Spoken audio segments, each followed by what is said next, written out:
balondebwa okutula mu palamenti y'e12 olwaliro batandise okukuba ebirayiro byabwe. Bano bazze nga bawerekeddwako abantu abali wakati wa 4 ku 5 wakati mu ssanyu. Sereko Charles Kauma, swear in the name of Almighty God that I will be faithful and bear true allegiance to the Republic of Uganda, and that I will preserve, protect and defend the Constitution. So help me God. Mu bakubi ebirayiro olwaliro kuliko Robina Nabanja, Jessica Alupo, Speaker wa Parliament Anita Among n'abalala. Anita Annette Among, swear in the Almighty God that I will give faithful service to this Parliament and support, uphold the Constitution of the Republic of Uganda and by law established. So help me God. Manio, Dravile, Sheila, swear in the name of the Almighty God that I will give faithful service to this Parliament and support and uphold the Constitution of the Republic of Uganda as by law established. So help me God. I, Nabanja Robina, swear in the name of the Almighty God that I will give faithful service to this Parliament and support and uphold the Constitution of the Republic of Uganda as by law established. So help me God. Protect and defend the Constitution. So help me God.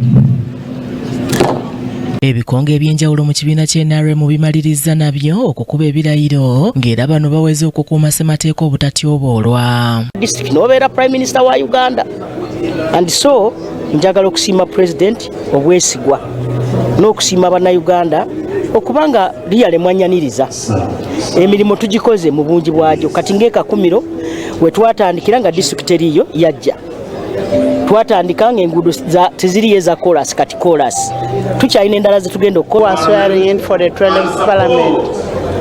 As you heard the motto yesterday, this is Kisanya no sleep. We must be able to work for Wananchi, work for humanity outside there, and concentrate on what affects the local person. Ngenda kubeera gye bali, ngenda kubeebuuzaako, ngenda kutambula nabo, ngenda kukola ne bakulembeze bannange. Si nsonga oba oli ku lukiiko lw'ero si wano, ne bw'oba ku lukiiko lwa NUP olw'ekibiina naye nga gwe olaba waliwo ekinyigiriza abantu bo nga naalisobodde okuyambako, mukwano tonneewa. Omukyalo omukozi era agenda bakolera bye baagala kuba ebizibu bya Kampala Central mbimanyi. Kampala Central ngibaddemu ngimanyi, buli kimu nkimanyi, era basuubira nti ngenda bakolera bye balina okufuna. Nina okugobera government programs, nina okukola enguudo, nina okukola buli kimu. Abalala abalayidde ye Lilian Aba abadde minisita omubeezi w'ebigwa bitalaze n'ebibamba, Anifa Kawoya ng'ono abadde minisita omubeezi owa guno naguli mu minisitule y'ebyobulamu, era bano aboogeddeko naffe buli omu alaze nga bw'agenda okukola ennyo ku mulundi guno ku bitwala eggwanga mu maaso naddala bwe gutuuka ku nsonga y'okulwanyisa enguzi. Abantu bajja kuwaga balina ebyafiiriddwa nnyo.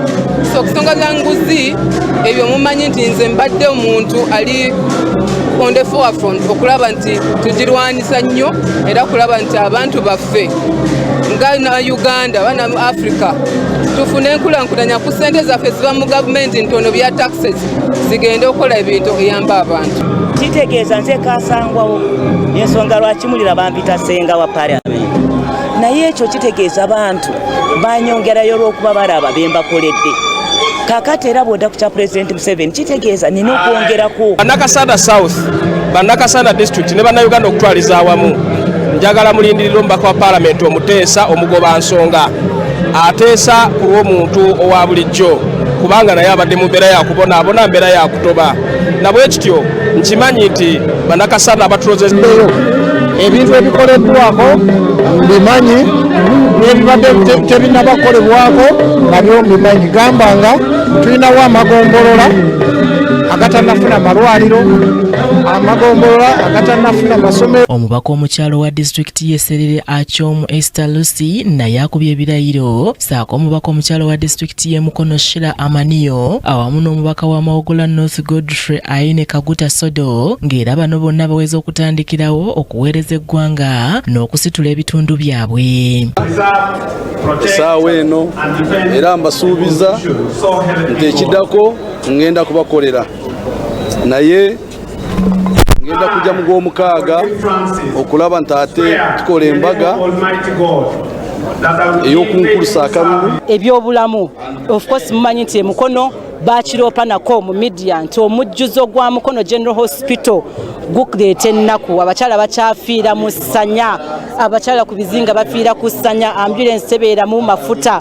Tusaba local government eyongere ku budget ze batuwa mu local governments zaffe, okubanga nti kye tubadde tulwanirira okuzza NRM ku ntikko mu kitundu kyaffe, ndowooza ne Katonda nakkiriza n'atuwa omukisa ne tuggulawo ekkubo. Naye mujjukira nga tubadde tukola kampeyini zaffe nga tubagamba nti ebirala byonna bigaane, ne NRM erina okudda ku ntikko katuli bamativu nti Nakaseke twagisiga yero ne ku muliraano tujja kujja. Emirimu gy'omubaka wa Paalamenti gimanyikiddwa bulungi nnyo, kubeera kubaga mateeka, okukola embalirira, okulondoola emirimu gya gavumenti no kuteekateekera eggwanga oba kye bayita appropriate. Bannakibiina kinuupu okuli Batuwa Lusaala ne Kanaabijima owa Buyikwe South balaze okuteeka gavumenti ku nninga okulaba ng'obuweereza butuuka ku bantu. Lwe luguudo Maama Rebecca alitwala Kadaga lwe yalobinga oluva Ejjinja okugenda Embulamuti paka Bukungu. Projekiti eyo twagamba bwesinzidde mu kibuga eky'Ejjinja batuweeko kilomita 10 bakkiriza, era tujja kugatta enguudo eziweza kilomita 10 zikolebweko ku nsawo eyo. Nkakasa nti ekisanja ky'emyaka 5 kinaagenda okuggwako ng'ekibuga eky'Ejjinja ku by'enguudo kirabikira ddala bulungi. Okwebaza abantu bange ababuyiko y'Amaserengeta abampadde omukisa okufuuka omubaka wa Paalamenti ng'ennaku z'omwezi 13 omwezi ogwokutaano maze okulayira ng'omubaka wa Paalamenti, era tugenda tandika kannabwalo okulaba nga tutandika okukola emirimu gy'abantu b'e Buyikwe. Beebaze okumpa omukisa ate era n'ennyongera okwebaza ttiimu gye twanoonya naye akalulu. Our airport is about to be opened soon. So for me, I'll just continue the work I've been doing for our people, and especially the issue of infrastructure. There are two roads that are big headed, Kampala-Jinja Express Highway. Olunaku lwaleero olusoosa ababaka abasobye mu 180 be bakubye ebirayiro ng'enteekateeka eno yakumala ennaku 3 era ng'ababaka awamu abagenda okulayira bali 528 oluvannyuma lwa Helen Nakimuli okufa eyali yawangula ekifo ky'omubaka omukyalo owa Kalangala. Ssebugenyi Joseph yakusakidde eggulire lino ku Racket TV amalindirire. Weewaawo katusooke tufune ekigambo mu bigambo n'omulabirizi Dr. David Kiganda n'oluvannyuma amalindirire gagenda kweyongerayo.